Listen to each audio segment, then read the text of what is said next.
งูตัวดำจะเลื้อยเข้าป่างององอจะต้องเป็นคนนั้นเนี่ยเดี๋ยวให้แม่มาสอนก่อน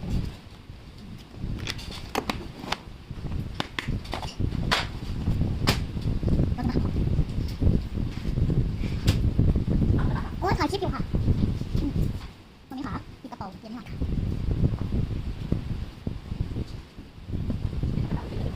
นี่ขอทำของก่อนไม่ได้เลยตอนนี้ก็มาสอนหน่อยทำแบบทำเร็วๆเลยนะ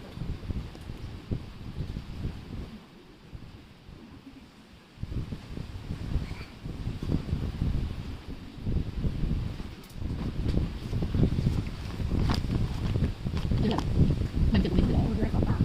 โต๊ะแต่ง เรื่องเรือยเข้าป่าคำว่าเรือยอ่านยังไง กระเทียมเราดีเอือ เรือ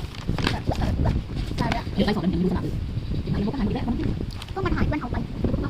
ก็ไปขอยืมไปแล้วก็ ไอ้ลุงก็บอกเขามาคืนเขาจะใช้อะไรรถ บางคนเห็นสอนเหมือนเพื่อนชายเป็น